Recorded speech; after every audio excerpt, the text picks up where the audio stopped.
Well, the stables formally opened just over a year ago, but the project itself has been up and running for a good few years before that. So I've watched it grow from a derelict and vacant building to the thriving community hub that it now is, and to see the landscape roundabout transformed in the way it has been is just absolutely tremendous.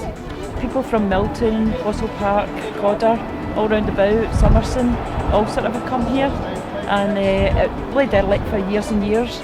And all these people in the community have put this place together and done so much work to bring it up to this, and it would be a shame to see it go to waste.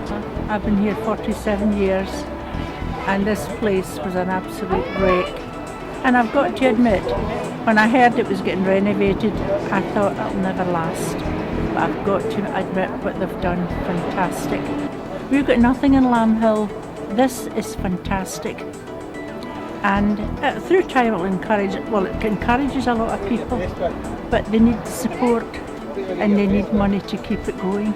7 years ago this was a no-go area, very run down. The building, if you look at the website before and after, total transformation of this area. But they've transformed this place into a place of beauty, a place that you can walk round. There's gardens, and it's not just for the community of Lambhill, it's for Maryhill, Summerston, all age groups. You really need to come along and see for yourself the hard work that goes into this establishment. Many a times there have been fire damage, it's been broken into, but the staff at the stables dust themselves down, go on with it again, and it's all good to them that they haven't just thought, nah, enough's enough and walk away. It would be disgraceful, absolutely disgraceful, if the funding doesn't come through for this building. We've seen it come from just an empty shell of a building and just a bit of derelict land to a really vibrant community hub. This is somewhere where the elderly people like to come. Basically their walking groups, their knitting classes, the art classes. My two kids come to the art classes and they've done really well since they've been coming to the art classes. One of the pictures on the postcards that's my oldest boy Jordan at 14. That's how much he's progressed. He's got autism and this is what his talent is art. So he kind of focuses on the art. And then my other son, he's 12, Kyle, he's had leukemia. He finds the art is therapeutic for him, and basically his pictures are in the Hunterian Museum since he's been coming to the art classes. That's how much the two kids have progressed. Well, it's one of the most deprived areas in Glasgow. It's an area of mass unemployment. It's got a lot of ill health problems. There's very few facilities for kids, and this place just fills an enormous gap, and it would be a tragedy to see it go after so much hard work put into it.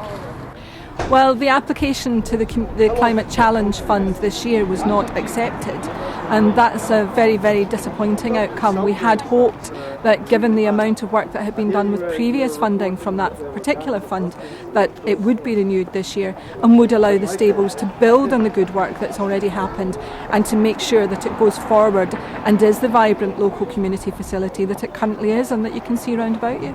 As one of our community members said, it's the heart of Lambhill now. Where we didn't have a lot before, we've now, everyone looks to this hub, for everything. So many kids are here today. Now where they didn't have a place before, they have a place they can say that they can go to, where there's so many different things they can do and learn, especially like planting things, cycling, healthy walks. All these are available to the children, and to not get the funding that would have continued to boost and improve on what we're already doing. It's a disappointment, but we're looking to fight back and hopefully still keep it going as much as we can. I've entered a report from the Herald and I've decided to do it about Lambhill Stables because to raise awareness that we need the stables because we've not got very many other things. The facilities here are fantastic, whether it's inside or outside. Arts, crafts, music, we hold folk nights, we have gardening. There are many, many people in the area who don't have gardens, who don't have a safe, open space to play. Lambhill Stables offers that. Also skills for young people and for older people and everyone in between. Skills for everyone. I've actually been involved with Lambhill Stables for our topic in the infant department this term. We've been doing a topic about transport, and volunteers from the stables have come down to talk to the children about transport in the area in the past and how the canal was used in the past. We've come out to the canal and staff members have taken us for a walk along the canal to talk about what it used to be used for and how it developed the area. We're hoping to work with them again in the future. They were hoping to do some more things about the castle that used to be here and the mining. It's been a really good resource for us, and it'd be a real shame if we didn't have it anymore. I was involved with persuading the Scottish Government to create the Climate Challenge Fund, which is the pot of money that's helped the Lambhill Stables project to get this far. The idea was really that climate change had been seen for too long as a problem, a burden, an excuse for government to wag its finger and tell people what's going to happen. We wanted to turn it into an opportunity, give communities the chance to put their own ideas into practice, basically not just to reduce carbon but also to bring communities together and to create something that's stronger than was there before. And I think that's what we can see behind me right here. There's a really diverse mix of people, different parts of the local community coming together, celebrating the project, and in lots of different ways, through art, through food, through gardening and music, as we can hear.